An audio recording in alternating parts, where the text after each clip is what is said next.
बिस्मिल्लाहिर्रहमानिर्रहीम। अस्सलामु अलैकुम वरहमतुल्लाह। मेरा नाम मुस्तंसर अली है। आज हम दो तरह के एतराज़ात का जायज़ा लेंगे। ये ऐसे एतराज़ात हैं जो ना सिर्फ़ मुल्हिदीन की तरफ से हैं, बल्कि आजकल जो नौजवान नस्ल है हमारे मुसलमानों की, उनके दिमागों में भी एक शैतानी वसवसे की सूरत में मंडलाती हैं। आइए वो एतराज़ात कौन से हैं देखते हैं। वीडियो मुलाज़ा फरमाएँ। तो आपका खुदा ज्यादा बड़ा मुजरिम ठहरता है कि एक बाप भी अगर 2 रोटियां कमाता है तो वो अपने 2 बच्चों को एक-एक रोटी देता है। ऐसा नहीं करता कि एक बच्चे को आधी रोटी दे और एक बच्चे को 1.5 रोटी दे। आप जिसे खुशकिस्मती कह रहे हैं, उसे हम साइंस की ज़बान में स्टैटिस्टिकल प्रोबेबिलिटी कहते हैं। नसीब को क्या समझते हैं? नसीब कुछ नहीं होता सर, नसीब कुछ नहीं होता। अगर आपके नज़दीक आपके देवता ने नसीब और तकदीर पहले से लिखा है, तो वो क़यामत के दिन हमसे सवाल करने का मजाज नहीं है, क्योंकि सब कुछ तो वो पहले से लिख चुका है। और एक हदीस के मुताबिक जब आप माँ के पेट में बच्चा 4 माह 10 दिन का होता है, तो उसकी पैदाइश का वक्त, उसकी मौत का वक्त, उसका रिस्क और उसका अच्छा या बुरा होना पहले से लिख दिया जाता है नसीब में। अब आप मुझे बताएं कि अगर ये सब कुछ पहले से नसीब में लिखा है, तो इस दुनिया के अंदर आपकी जो खुद से मेहनत करके चीजें हासिल करने की जुस्तजू है, वो तो दम तोड़ गई ना उज़ैर साहब। बिल्कुल आप दुरुस्त कह रहे हैं। जी, तो सामाईन और नाज़रीन, आपने वीडियो के अंदर देखा एक मुल्हिद जिसका नाम अवैस इकबाल है। ये दो तरह के एतराज़ात जो हैं वो अल्लाह की ज़ात के ऊपर उठा रहा है। जो पहला एतराज़ किया उसने कि अल्लाह की ज़ात जो है वो इंसाफ़ नहीं कर रही। उसने एक एग्ज़ाम्पल कोड की है। वो एग्ज़ाम्पल क्या है? उसने कहा कि अगर एक वालिद के 2 ही बेटे हों और उस वालिद के पास 2 ही रोटियां हों, तो वो दोनों को एक एक देगा, उनमें इंसाफ़ करेगा।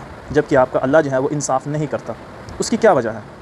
कुछ लोगों के पास बहुत ज़्यादा मालो दौलत है और कुछ के पास रहने के लिए जगह भी नहीं है। क्या ये इंसाफ़ है? और ये इंसाफ़ नहीं है तो आपका अल्लाह कैसा अल्लाह है? पहले हिस्से में ये एतराज़ किया गया है। और दूसरे हिस्से में किस्मत के रिलेटेड एतराज़ किया गया है। उसमें हदीस भी पेश की गई है और ये कहा गया है कि अगर अल्लाह की ज़ात ने सब कुछ हमारे नसीब में लिख दिया है, रिज़्क़ लिख दिया है, मौत लिख दी है, तो फिर क़यामत वाले दिन हमसे सवाल या हमसे क्यों पूछेगा वो? ये 2 एतराज़ात हैं और ये एतराज़ात हमारी नौजवान मुसलमान नस्ल के दिमागों में भी अक्सर आ जाते हैं। आइए इनका अक़ली और इल्मी जायज़ा लेते हैं। एतराज़ नंबर 1 की तरफ चलते हैं। आपने देखा उसने एक एग्ज़ाम्पल कोड की, हम उसी एग्ज़ाम्पल को ही लेंगे। लेकिन अवैस और इस तरह का तमाम लोग जो इस तरह का दिमाग रखते हैं, जिनके ज़हन के अंदर इस तरह का सवाल आता है, वो ज़रा गौर से, बहुत गौर से, तवज्जो से मेरी इस एग्ज़ाम्पल को सुनें। सबसे पहली बात तो ये है कि आपको अदल और इंसाफ़, ये दोनों अलग अलग से टर्मिनोलॉजीज़ हैं, इनका पता होना चाहिए। जिस तरह से तालीम व तरबियत लिखा तो एक ही जगह जाता है, लेकिन इनके मीनिंग या इनका जो कह लें कि इम्प्लीमेंटेशन है वो अलग अलग है। ऐसे ही अदल और इंसाफ़ ये अलग अलग कैटेगरी में आएंगे। अब एक एग्ज़ाम्पल लेते हैं। जो इन्होंने एग्ज़ाम्पल ली है, उसी एग्ज़ाम्पल को हम लोग आगे लेके चलते हैं कि एक वालिद है, उसके 2 बेटे हैं, एक बड़ा बेटा है और एक छोटा बेटा है। जो बड़ा बेटा है वो 1.5 रोटी खाता है, यानी कि 1 और आधी रोटी खा के उसका पेट भरता है। लेकिन जो छोटा बेटा है उसकी जो पेट की कैपेसिटी है या जो भूख है उसकी, वो आधी रोटी से मिट जाती है। अब इंसाफ़ हमें क्या कहता है? जो इसने बताया है वो इंसाफ़ बताया, यानी कि हम बड़े बेटे को भी 1 रोटी दें और छोटे बेटे को भी 1 रोटी दें। छोटे बेटे की जो डिमांड है वो आधी रोटी है, वो आधी रोटी खाएगा और पेट भर जाएगा। जब हम उसको 1 रोटी देंगे, आधी से उसका पेट भर गया और आधी ज़ाया हो गई। और अगर बड़े बेटे को हम लोग 1 रोटी देंगे तो उसकी पेट की डिमांड जो है वो 1.5 रोटी है, तो वो सही से अपनी भूख नहीं मिटा सकेगा।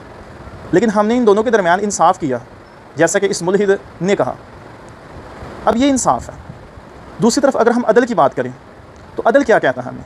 अदल कहता है कि जो बच्चा, छोटा बच्चा आधी रोटी से उसका पेट भरता है, उसको आधी रोटी दे 2 रोटियों में से, और जो बाकी 1.5 रोटी बची है, जो दूसरा बच्चा, बड़ा बच्चा जिसकी भूख 1.5 रोटी से मिटती है, उसको 1.5 रोटी दी जाए।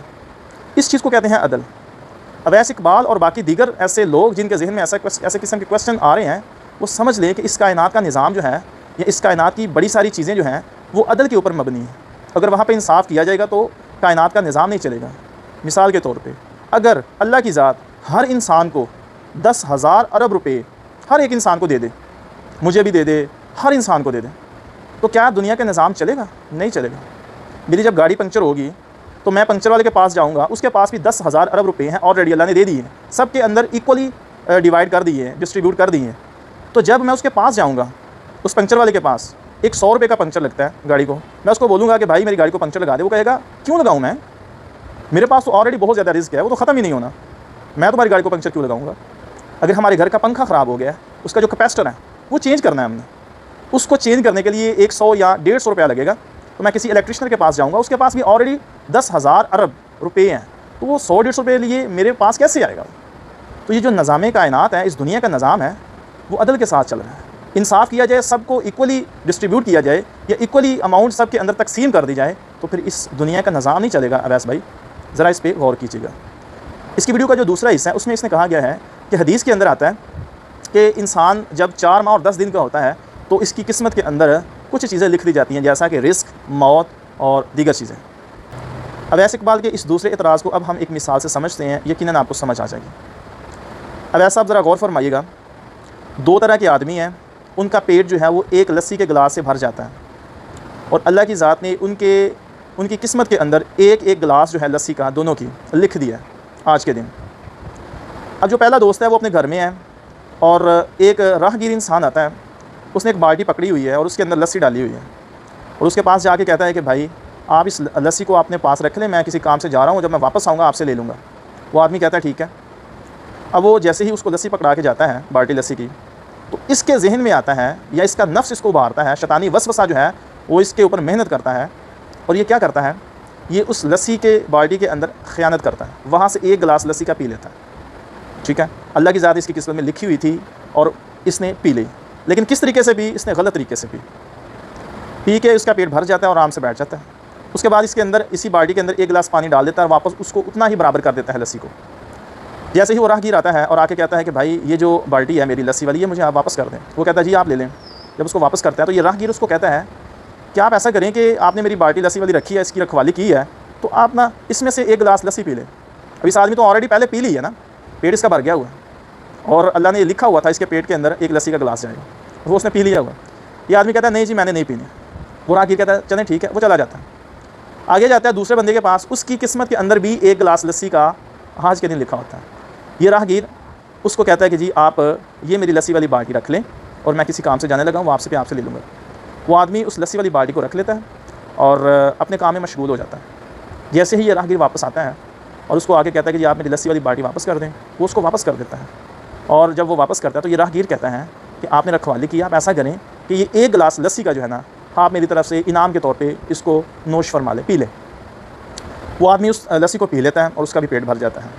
अब ऐसा ही ज़रा यहाँ पे गौर करने की ये बात है कि पहले बंदे ने बग़ैर इजाज़त के ख़यानत करके उसमें से लस्सी पी ली बददियानती के ज़रिए, क्योंकि उसकी किस्मत में लस्सी का एक गिलास लिखा हुआ था। अब उसने पी ली और उसकी जो सज़ा है वो क़यामत वाले दिन भुगतेगा। लेकिन जो दूसरी तरह का आदमी है, उसके किस्मत के अंदर भी एक गिलास लस्सी लिखी हुई है, लेकिन उसने हराम तरीके से नहीं पी।